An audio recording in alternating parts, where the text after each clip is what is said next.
함께 인사하겠습니다. 잘 나오셨습니다. 성도님 얼굴만 봐도 은혜가 됩니다.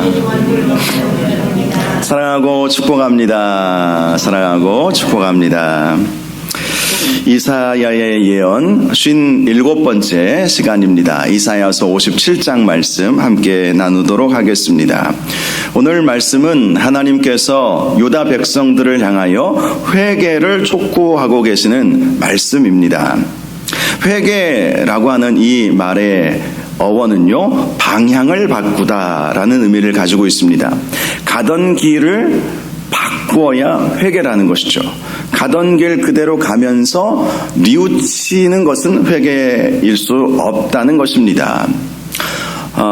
탕자의 비유를 보면 아들이 아버지에게 자기 몫의 상속분을 미리 달라고 하고 먼 나라로 떠나버리지 않았습니까? 그러다가 허랑방탕하여 모든 것을 다 잃어버리고 말았습니다. 얼마나 후회를 했겠습니까? 얼마나 뉘우침이 그에게 많이 있었겠습니까? 그런데 그러한 뉘우침과 후회는 회개라고 말할 수 없습니다. 그 아들이 잘한 것은 비록 모든 것을 다 잃어버리고 허랑방탕하여 다 모든 것이 아버지의 모든 것이었죠, 사실은. 그런데 모든 것을 다 잃어버렸지만 아버지께로 다시 돌아가는 것, 그것이 그가 잘한 것이었습니다. 모든 것을 다 잃어버렸을지라도 아버지께로 돌아가는 것, 방향을 바꾸어서 아버지께로 가는 것, 그것이 회개인 것이죠. 어떤 사람이 기차를 잘못 탔습니다. 그러나 그는 기차를 갈아탈 생각을 하지 않고 그 잘못한 기차 안에서 여러 가지 좋은 일들을 하는 것입니다. 청소도 하고 어린아이가 울면 달래주고 또 노인들이 오면 길을 안내해주고 자리를 양보해주고 하면서 선한 일을 참 많이 했습니다. 여러분, 그렇게 선한 일을 했다고 해서 그 사람이 자기가 원하는 목적지에 갈 수 있겠습니까? 갈 수 없죠. 기차를 바꿔 타야 되는 거예요. 기차를 바꿔 타지 아니하면 아무리 선한 일을 해도 그는 자신이 원하는 목적지에 결코 갈 수가 없는 것입니다. 이와 마찬가지로 회개라고 하는 것은 기차를 바꿔 타는 것이고 방향을 전환하는 것입니다. 세상을 향해 가지고 있었던 그 마음을 하나님께로 우리의 마음을 바꾸어서 하나님만 바라보고 하나님만 섬기고 하나님을 기쁘시게 해드리는 삶을 사는 것, 이것이 회개인 것이죠. 당시 유다 백성들은 바로 그러한 삶은 살지 못하고 자신의 죄악으로 인해서 이루어진 바벨론 포로 생활을 한탄하는 일을 했던 것입니다. 이사야서 40장부터 마지막 66장까지는 이사야 선지자가 훗날 이스라엘 백성이 바벨론 포로로 끌려가게 될 것임을 예언한 말씀 아니겠습니까? 그 관점에서 오늘 말씀을 보면 당시 유다 백성들이 왜 바벨론 포로로 끌려갈 수밖에 없었는지를 말씀해 주는 내용이 오늘 본문이라고 할 수 있고, 오늘 또 내용을 보시면 이스라엘 백성들이 회복되기 위해서는 하나님께서 제하여 버려야 할 것들을 제하여 버려야 된다라는 사실을 발견할 수가 있습니다. 제하여 버려야 할 것을 제하여 버리지 아니하고 그것들을 그대로 가지고 하나님 섬기겠다라고 말할 수 없다라는 것이죠. 너희들이 정말 회복을 원하느냐, 다시 고향 땅으로 돌아가기를 원하느냐, 그렇다면 제하여 버릴 것들을 제하여 버려야 한다. 오늘 본문이 우리에게 말씀해 주는 것이죠. 먼저 1절부터 말씀을 보시면 당시 유다 백성들이 얼마나 죄악 가운데 있었는지를 하나님께서 하나하나 말씀해 주고 계십니다. 먼저 1절을 보니까 이 마지막 부분에 의인들은 악한 자들 앞에서 불리어 가도다 라고 말씀을 하고 있습니다. 이 말씀은 당시 유다 사회의 죄악이 얼마나 심했는지를 말씀해 주는 것입니다. 의인자들이 악한 자들 앞으로 끌려가는 거예요. 1절을 보니까 의인이 죽을지라도 마음에 두는 자가 없대요. 여기서 말하는 의인은 하나님을 섬기는 하나님의 신실한 백성들을 말하는 것이죠. 하나님을 섬기는 하나님의 신실한 백성들이 악인 앞에서 죽임을 당하였음에도 불구하고 그것을 안타까워하는 사람들이 없을 정도로 당시 유다 사회는 아주 악이 가득한 사회였다는 것입니다. 이 절을 보면 그러나 하나님은 그러한 의인들을 향해서 이렇게 말씀합니다. 그들은 평안에 들어갔나니 바른 길로 가는 자들은 그들의 침상에서 편히 쉬리라. 참된 안식을 얻게 된다는 것이죠. 비록 악인들에게 의인이 핍박을 당하고 순교를 당한다 할지라도 하나님께서는 그들에게 영원한 참된 안식을 주신다는 것이죠. 반면에 그렇게 의인들을 핍박하고 의인들을 죽게 만드는 그 악인들에 대해서는 하나님은 반드시 심판하신다는 것을 말씀해 주고 있습니다. 3절을 보니까 하나님은 그런 악한 자들을 가까이 오라 라고 말씀을 하시죠. 3절에 보니까 무당의 자식, 간음자와 음녀의 자식들아 너희는 가까이 오라. 하나님이 왜 이런 악인들을 가까이 오라고 하시겠습니까? 칭찬해 주려고 오라고 하시는 것은 아니겠죠. 그들을 책망하시기 위해서 가까이 오라라고 말씀을 하여 주셨던 것입니다. 그리고 4절을 보면 그들을 책망하시죠. 너희가 누구를 희롱하느냐? 누구를 향하여 입을 크게 벌리며 혀를 내미느냐? 너희는 패악의 자식, 거짓의 후손이 아니냐? 하시면서 하나님은 그 악인들을 책망하십니다. 너희가 누구를 희롱하느냐? 누구를 향하여 입을 크게 벌리느냐? 라고 말씀하시는 것은 너희들의 대적하는 자는 바로 나다라고 하시는 말씀입니다. 의인들을 핍박하는 악인들을 향해서 너희가 누구를 향하여 너희 입을 크게 벌리고 있느냐? 너희들이 지금 나를 대적하고 있는 것이다 라고 말씀을 하셨던 것입니다. 당시 유다의 많은 백성들이 우상 숭배에 빠졌습니다. 5절과 6절을 보면 그들의 우상 숭배를 지적하고 있죠. 그들은 상수리 나무 사이 모든 푸른 나무 아래에서 음욕을 피우며 골짜기 가운데 바위 틈에서 자녀를 도살한다라고 말씀하십니다. 자녀를 도살한다라는 것은 이 몰렉이라고 하는 그 신을 제사했다는 것을 알 수 있습니다. 고대 근동에 자녀를 죽여서 신에게 드리는 그 제사 방법이 있었는데 특별히 몰렉이라고 하는 우상 신은 그렇게 하기를 원했던 것이죠. 물론 그 몰렉이 실제 존재하는 신은 아니기에 몰렉이 그렇게 원했다라기보다도 당시 악한 사람들이 자기 자녀를 죽여서 몰렉이라고 하는 우상에게 제물로 바치면 그 몰렉이 자신의 가정에게 놀라운 복과 은혜를 줄 것이다. 그렇게 그들은 잘못된 믿음을 가지고 있었던 것입니다. 그런데 이 몰렉이라고 하는 신은 이스라엘의 신이 아니죠. 이스라엘의 신은 참되신 여호와 하나님 한 분밖에 안 계시지 않습니까? 가나안 지역의 토속 신이 바로 이 몰렉입니다. 가나안 지역의 토속 우상은 바알과 아세라 그리고 몰렉 아주 대표적인 신들이죠. 당시 유다 백성들이 가나안 땅을 차지해서 살고 있었지만 여전히 가나안 토착민들이 과거에 믿고 있었던 또 주변의 이방 족속들이 믿고 있는 바알, 아세라, 몰렉과 같은 우상 숭배에 빠져버렸다는 것입니다. 6절을 보니까 그들은 매끄러운 돌들이 있는 골짜기 강가에서 우상들을 숭배했음을 알 수가 있습니다. 또 7절을 보면 높은 산 위에서 또 우상을 제사했다고 말씀하고 있죠. 8절에서 보면 집에서도 이 문설주라고 하는 이 표현을 통해서 집에서도 우상을 숭배했다는 것을 알 수 있습니다. 유다 사회가 왜 이렇게 변했습니까? 하나님만을 섬겨야 할 하나님의 백성들이 하나님이 아니라 각종 우상들을 산에서나 들에서나 강가에서나 집에서나 다 그렇게 섬기고 있었던 것이죠. 11절을 보니까 왜 그들이 그렇게 우상 숭배에 빠졌을까? 그것을 말씀해 주고 있는데요. 하나님을 마음에 두지 않고 두려움에 떨었기 때문이었다. 이렇게 말씀을 하고 있습니다.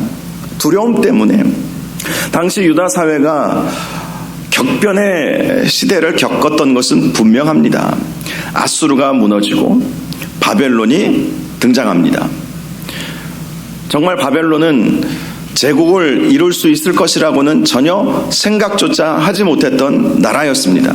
그러니 히스기야가 바벨론 사신이 자신이 생명 연장을 받은 것을 축하해 주기 위해서 왔을 때에 그 바벨론 사신들에게 왕궁의 곳간과 또 성전의 모든 귀한 보물들을 다 보여주지 않았습니까?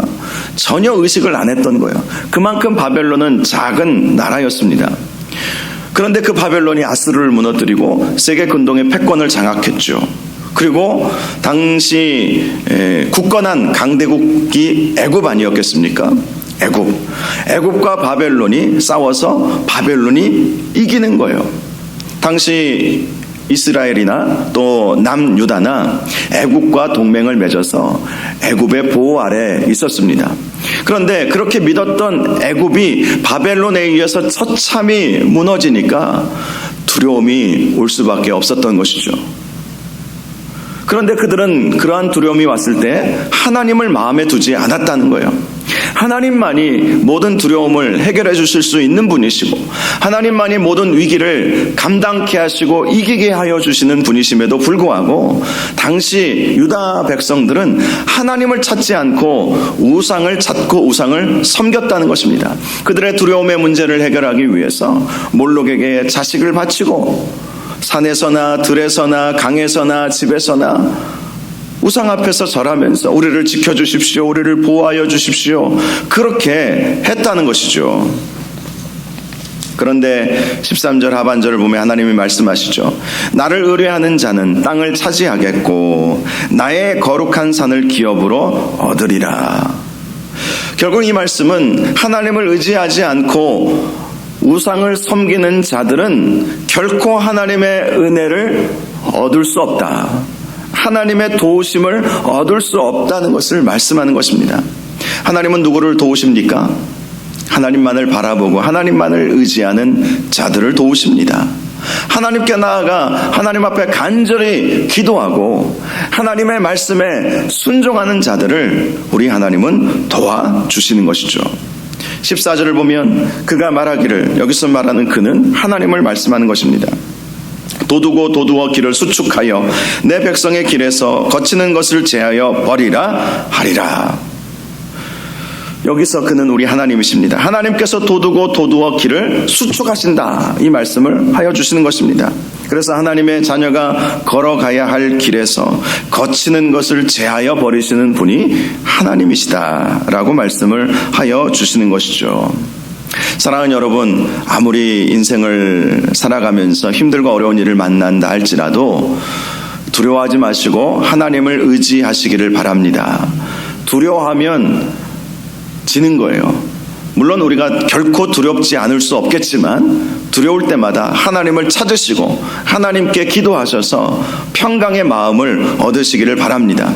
하나님은 사랑의 하나님이시기에 두렵고 힘들 때마다 우리가 하나님 앞에 간구하면 하나님은 반드시 우리의 마음을 위로하여 주시고 새 힘을 부어 주실 줄 믿으시기를 주님의 이름으로 축복합니다. 자, 15절 이하의 말씀을 보면 특별히 이스라엘 백성이 제하여 버리기를 원하는 것이 무엇인지, 정말 하나님의 백성으로서 의인으로서 살아가기 위해서 제하여 버리기를 원하시는 것이 무엇인지, 다른 말로 우리가 무엇을 회개해야 하는지에 대해 세 가지로 말씀을 해주고 있습니다. 첫 번째, 교만을 제하여 버려야 한다라고 말씀하여 주신 것입니다. 15절을 보면 지극히 존귀하며 영원히 거하시며 거룩하다 이름하는 이가 이와 같이 말씀하시되. 자, 여기서 지극히 존귀하고 영원히 거하시고 거룩하다 이름하시는 이는 우리 하나님을 말씀하시는 것이죠. 하나님이 이와 같이 말씀하셨다는 거예요. 내가 높고 거룩한 곳에 있으며 또한 통회하고 마음이 겸손한 자와 함께 있나니 이는 겸손한 자의 영을 소생시키며 통회하는 자의 마음을 소생시키려 함이라. 하나님은 높고 거룩한 곳에 계십니다. 우리는 결코 그 하나님의 높고 거룩한 그 자리에 올라가서는 안 된다라는 것이죠. 우리는 하나님의 백성으로 항상 하나님의 주되심을 인정해 드리고 하나님의 주권을 인정하고 하나님의 말씀에 순종하고 하나님의 뜻에 따라 살아야 한다는 것입니다. 특별히 하나님은 통회하고 마음이 겸손한 자와 함께 계신다라고 말씀해 주고 있습니다. 겸손한 자, 회개할 줄 아는 자. 사실 통회하고 마음이 겸손한 자는 이 연결이 되어 있어요. 마음이 겸손한 자가 통회할 수 있습니다. 왜 그렇죠? 자신의 연약함을 알기 때문에, 나의 부족함을 알기 때문에 우리가 아무리 겸손해지려고 해도 겸손해지기 어려운 나의 연약함을 보지 않습니까? 그러니까 하나님 앞에 통회하는 거예요.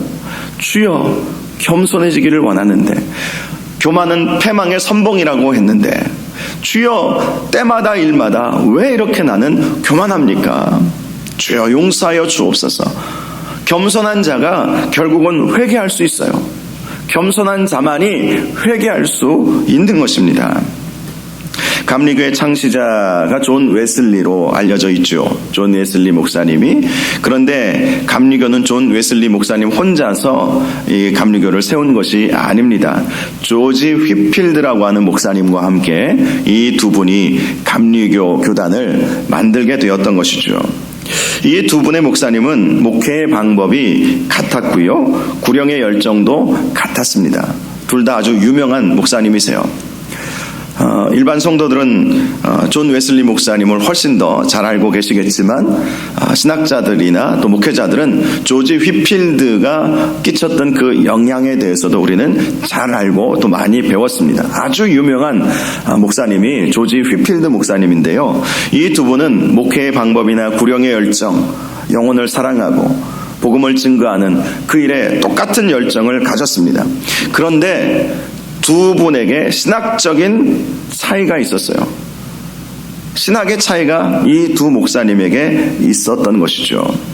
하루는 이 두 사람의 신학이 다르다는 사실을 알았던 한 분이 휘필드에게 이런 질문을 했습니다. 목사님은 웨슬리 목사님과 신학과 진리에 대한 이해가 다른데 목사님께서 천국에 가시면 웨슬리 목사님을 만날 수 있을까요? 이렇게 질문을 했어요. 참 황당한 질문이라고 할 수 있죠. 그런데 과거 종교개혁 시대부터 한 200년, 300년 어간까지는요, 신학의 차이가 구원의 유무를 그들은 결정한다고까지 그렇게 생각을 했습니다. 그래서 암울한 기독교 역사들이 있죠. 칼빈주의자들이 제세례파는 제침례파라고 할 수 있습니다. 오늘날로 말하면 침례교하고 완전히 같지는 않지만 침례교의 전신이라고도 할 수 있죠. 칼빈주의자들이 득세했을 때 이 침례교도들을 죽이는 일도 있었어요. 오늘날은 같은 개신교 안에 있기 때문에 형제관계로 교류도 하고, 사실 우리 침례교 안에 유명한 목사님들 많이 계시잖아요. 김정한 목사님 침례교 목사님이십니다. 이동원 목사님도 침례교 목사님이시죠. 그분들을 향해서 우리가 정죄하고 장로교하고 신학이 다르다고 그들을 외면하지는 않죠. 그래도 지금은 교회와 교단 간의 복음주의라고 하는 큰 넓은 틀을 만들어서 그 안에 함께 교류하고 교제하고 또 강단 교류도 하고 우리가 또 말씀도 같이 배우고 교제하는 일들이 있었죠. 근데 과거에는 그런 일들이 비일비재했던 거예요. 생각이 다르면 너는 구원 못 받는다, 이렇게 이제 했던 시대가 있었어요. 그래서 그 사람이 질문을 한 거죠. 휘필드 목사님에게 웨슬리 목사님하고 신학적 차이가 있는데 웨슬리 목사님을 천국에서 볼 수 있을까요? 그러자 휘필드 목사님이 이렇게 대답을 했습니다. 아마도 우리는 천국에서 웨슬리 목사님을 못 볼 겁니다. 그렇게 이야기를 한 거예요. 그런데 그 다음 말이 중요합니다. 웨슬리 목사님은 하나님의 보좌 가장 가까운 곳에 앉아 있을 것이고 우리는 멀리 떨어져 있을 것이기에 못 볼 겁니다. 그렇게 이야기했다는 것이죠. 참 겸손한 모습 아니겠습니까? 서로 신학의 차이가 있고 생각의 차이가 있을지라도 겸손하게 나보다 남을 낮게 여기고, 빌립보서의 말씀처럼 이 휘필드 목사님이 그런 마음을 가지고 있었던 것이죠. 16절을 보면 하나님은 그렇게 통회하는 자, 겸손한 자에게 이렇게 말씀하십니다. 내가 영원히 다투지 아니하며 내가 끊임없이 노하지 아니할 것은 내가 지은 그의 영과 혼이 내 앞에서 피곤할까 함이라. 하나님은 통회하고 겸손한 자가 피곤하지 아니하도록 해주신다라고 말씀해 주셨던 것입니다. 그들에게 노하지 아니하시고 그들에게 임했던 모든 진노를 그치시겠다라고 말씀을 해 주셨던 것입니다. 겸손한 자에게 이러한 은혜가 있음을 믿으시기를 바랍니다. 겸손하면 하나님은 우리를 피곤치 않게 해 주십니다. 세상 안에서 겸손해지려면 사실 피곤할 수밖에 없죠. 다른 사람들의 그런 얼굴빛도 생각해 보아야 되고, 또 다른 사람 밑에서 내가 더 겸손해야 하기 때문에 그것을 의식하다 보니까 때로는 피곤함을 느낄 수도 있을 것입니다. 그런데 하나님은 그 피곤을 기쁨으로 바꾸어 주신다는 것입니다. 피곤치 아니하도록 해주신다. 내가 너에게 노하지 아니할 것이다. 내가 너와 다투지 않을 것이다. 겸손한 자와 뭘 다투겠습니까? 여러분, 우리 인간 사회에서도 겸손한 자는 다투지 않습니다. 교만한 자가 핏대 올리고 싸우는 거죠. 겸손하면 결국 어떻게 합니까? 당신 말도 옳습니다. 나와 생각은 다르지만 당신도 일리가 있는 말을 했습니다. 그러니까 싸울 수가 없는 거예요. 서로 교만하면 서로 싸웁니다. 그런데 서로 겸손하면 싸울 일도 싸울 수가 없지요. 당신이 옳습니다. 당신이 맞습니다. 당신이 나보다 더 낫습니다. 그런데 어떻게 싸우겠어요? 하나님도 겸손한 자와는 결코 싸우지 않는다. 이렇게 말씀을 해 주셨던 것입니다. 저와 여러분이 교만을 제하여 버리시고 하나님 앞에 겸손하시기를 주님의 이름으로 축원합니다. 아멘이 약하시네요. 자, 두 번째, 탐심의 죄악을 제하여야 한다라고 말씀하셨다는 것이죠. 17절을 보면 그의 탐심의 죄악으로 말미암아 내가 노하여 그를 쳤으며 또 내 얼굴을 가리고 노하였으나 그가 아직도 패역하여 자기 마음의 길로 걸어가도다 라고 말씀합니다. 탐심의 죄악이라고 하는 것은 하나님의 노를 바라게 하는 것입니다. 하나님의 얼굴을 가리우게 하는 것입니다. 하나님은 하나님의 얼굴빛을 우리에게 비추셔서 은혜 베푸시기를 원하시는데 그 하나님의 얼굴빛을 가리우는 것이 탐심의 죄악이다라고 하는 것이죠. 그러므로 이 탐심의 죄악을 버려야만 하나님의 얼굴빛이 우리에게 비추어지심으로 말미암아 하나님의 놀라운 은혜를 받게 된다는 것이죠. 탐심. 이 탐심은 욕심보다 조금 더 강한 것이라고 그렇게 느낌이 오죠. 그러나 사실 욕심이 결국은 탐심으로 흘러가는 것은 시간 문제인 것이죠. 어떤 여자 집사님 간증을 예전에 들어본 적이 있었는데요. 그 집사님이 평범한 주부로서 행복한 가정을 꾸리고 살고 있었습니다. 남편은 크게 돈은 벌지 못했지만 늘 자녀들에게 자상했고 아내에게도 친절한 그러한 남편이었습니다. 또 자녀들도 큰 문제 없이 공부는 늘 1등하지는 못했지만 그래도 이렇게 꼴등하지 않을 정도로 나름대로 공부도 하고 나름대로 성실한 아주 평범한 가정생활을 하고 있었죠. 그런데 어느 날 이 집사님의 고등학교 동창들을 만나는 일이 있었어요. 그 여자 동창들, 보통 이제 동창회 가면 좀 드러내려고 하잖아요. 내가 이만큼 성공했어. 내가 이만큼 잘 살아. 이제 그렇게 다들 꾸미고 온 거예요. 이 집사님이, 여자 집사님이 가만히 보니까 그 공부도 못했던, 나보다 공부도 훨씬 못했는데 보니까 막 명품 가방에 멋진 브랜드 옷을 입고 딱 나타나는 거예요. 정말 나보다 이쁘지도 못해가지고 인기도 없었던 그 친구는 막 좋은 차도 몰고 이렇게 나타나는 거예요. 그러니까 속이 좀 상했죠. 속이 상했어요. 근데 그 친구들이 이런 말을 하는 거예요. 너 교회 다닌다며?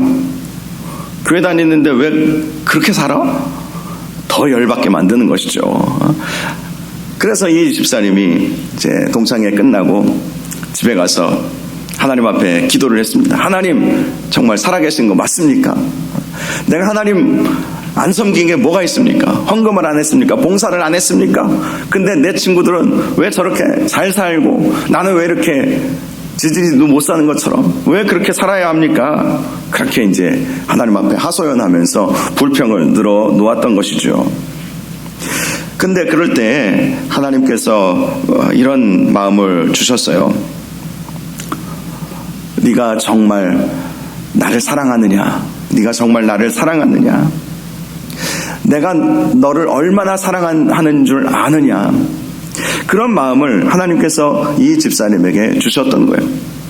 생각해 보니까 비록 나는 내 친구들보다 가진 것은 적고 또 내놓을 것은 별로 없을지라도 하나님께서 나를 사랑하시고 하나님께서 이렇게 평안한 가정 만들어 주시고 내 친구들이 정말 얼마나 평안하고 은혜로운지는 모르겠지만 생각해보면 하나님께서 이렇게 남편, 이렇게 좋은 남편, 또 자식들도 나름대로 큰 문제 없이 성장하게 하신 것, 이것이 하나님의 사랑이고 하나님의 은혜는 아닌가, 이런 생각이 이렇게 들어오게 되었던 것입니다.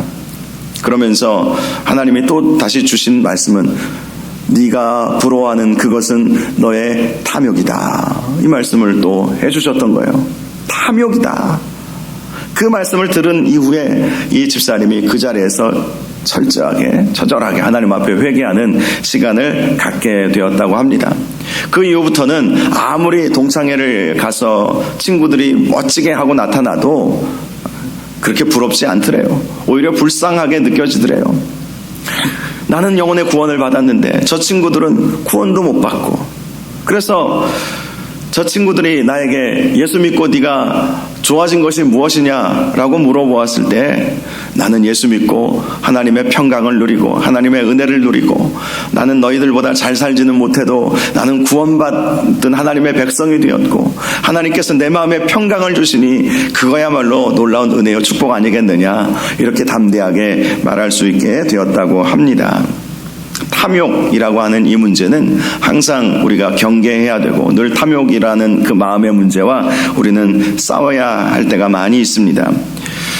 저와 여러분이 이 탐욕으로부터 벗어나서 참된 만족, 특별히 주님 안에서 누릴 수 있는 참된 만족을 얻는 은혜가 있기를 주님의 이름으로 축복합니다. 18절을 보면 탐심의 죄악을 벌인 사람들에게 이렇게 말씀하시죠. 내가 그의 길을 보았은즉 그를 고쳐줄 것이라. 그를 인도하며 그와 그를 슬퍼하는 자들에게 위로를 다시 얻게 하리라. 탐심의 죄악을 제하여 버리면 하나님께서 그를 고쳐주신대요. 그를 위로하여 주신다고 말씀합니다. 슬퍼하는 자들에게 위로함 주시고 병든 자에게 치료함을 주신다라고 말씀하여 주셨던 것입니다.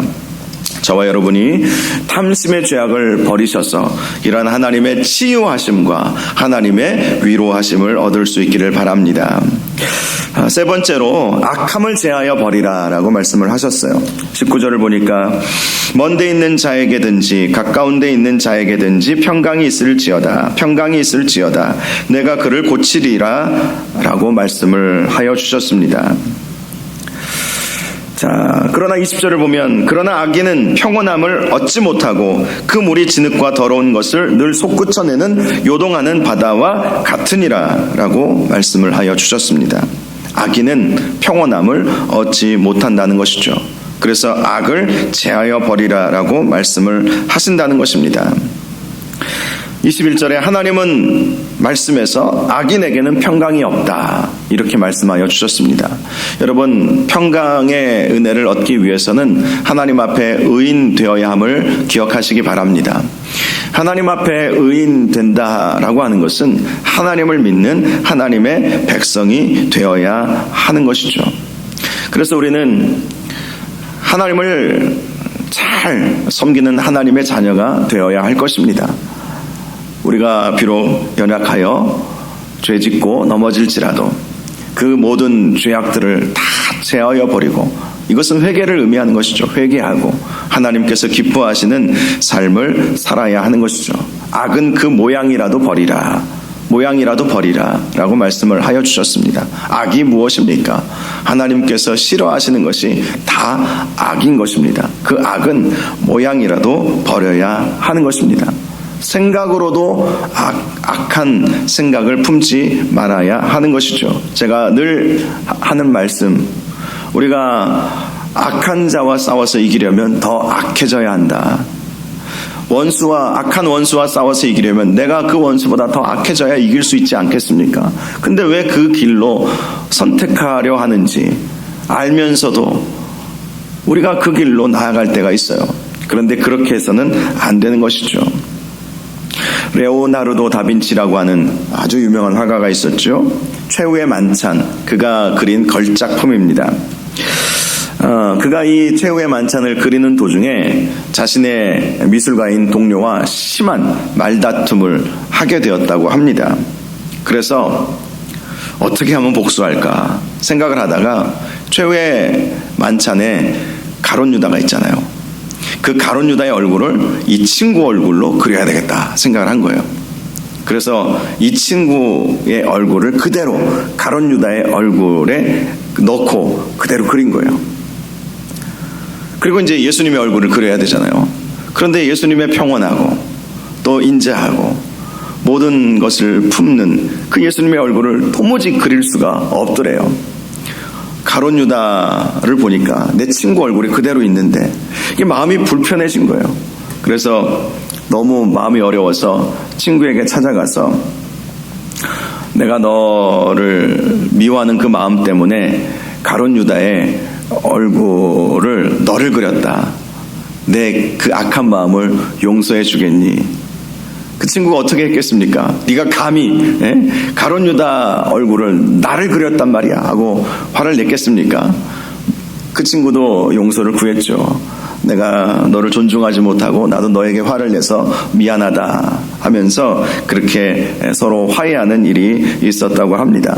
그렇게 화해하고 나서 예수님의 얼굴을 그리기 시작했는데 그 얼굴이 아주 인자한 그런 얼굴을 그릴 수 있게 되었다는 것이죠. 그리고 사람들이 말합니다. 저 예수님의 얼굴이 너 닮았어 이렇게 말을 했다는 거예요.